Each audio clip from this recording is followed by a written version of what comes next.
سب سے زیادہ مشکل اور کٹھن حالات میرے اور آپ کے آقا و مولا حضور نبی رحمت صلی اللہ علیہ وآلہ وسلم کو ملے اور حالات کا جبر حضور کو سہنا پڑا، تلخیاں گوارا کرنی پڑی۔ پیدا ہوئے تو باپ کا سایہ سر پہ نہیں تھا، 6 سال کی عمر تھی کہ ماں انتقال کر گئی۔ حضور نے اعلان نبوت کیا تو اپنے ہی مخالف ہو گئے۔ سب سے پہلا شخص جو کھڑا ہوا اور جس نے بدتمیزی کی وہ رشتے میں سکا چچا لگتا تھا۔ اس کی بیوی سارا دن جا کے جنگل میں کانٹے جمع کرتی تھی، ام جمیل، اور جن راہوں سے حضور نے گزرنا ہوتا ان راہوں میں بکھیر دیتی کہ پاؤں زخمی ہوں گے اور منزل پہ پہنچ نہیں سکیں گے، لیکن میرے حضور گھر سے نکلتے ہیں، ان کانٹوں سے بچ کے گزرتے ہیں اور ان گڑھوں سے بچ کے گزرتے ہیں اور پھر بھی ان تک پہنچ جاتے ہیں۔ کھود لیے گڑھے، بچھا لیے کانٹے، آ گیا ہوں تمہارے پاس پیغام حق لے کے۔ عقبہ بن ابی معیط حضور کے گلے میں کپڑا ڈال کے تو دیتا ہے،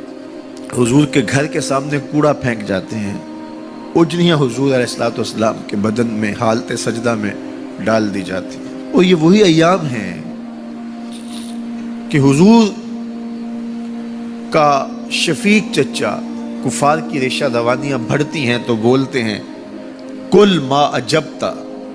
میرے بھتیجے جو تمہارے من میں آتا ہے کہو، میں جو ہوں تمہاری پشت پہ کھڑا ہوں میں۔ ان کا بھی انتقال ہو جاتا ہے، جناب ابو طالب بھی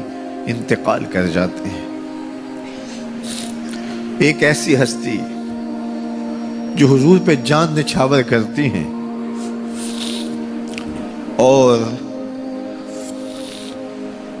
کوئی بھی تکلیف ہوتی ہے تو حضور ان سے بات کرتے ہیں تو دل کا بوجھ ہلکا ہوتا ہے،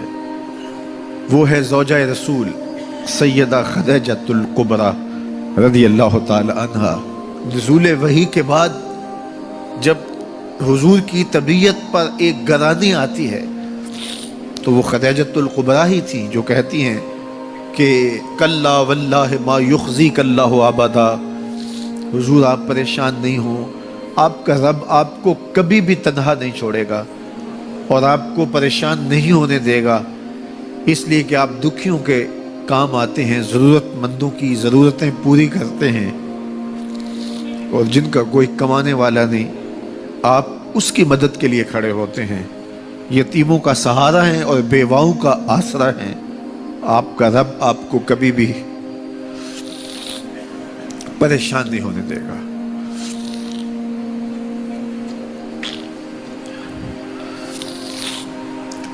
سیدہ خدیجۃ الکبریٰ کا بھی انتقال ہو جاتا ہے،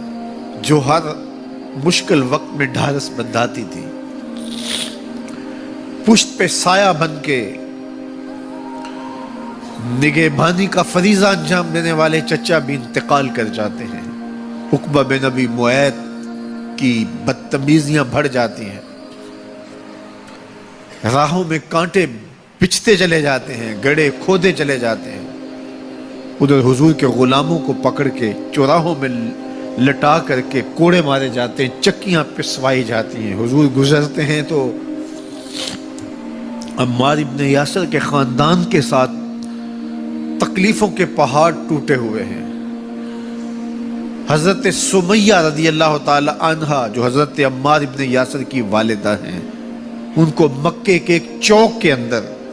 ابو جہل نیزہ مار کے شہید کرتا ہے، حضرت یاسر شہید کر دیے گئے، بلال حبشی چکی پیستے ہیں اور بدن میں ان کے میخیں ٹھوکی جاتی ہیں۔ عجیب عالم ہے، اپنے بھی مخالف سکا چچا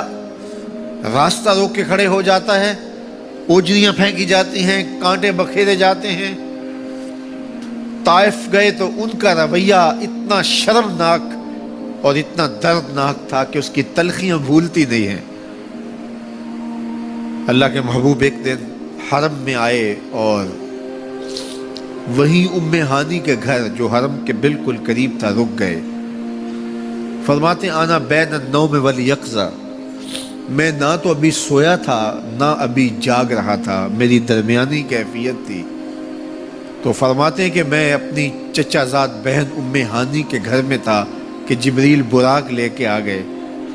اور آ کے سندیسہ دیتے ہیں ان اللہ اشتاق الی لقائک یا رسول اللہ،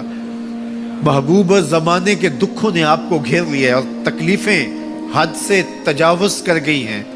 رب کہتا ذرا آؤ نا، میں رخ سے نقاب اٹھاؤں اور آپ کو جلوہ کرا کے سارے غم غلط کر دوں اور سارے دکھ دور کر دوں۔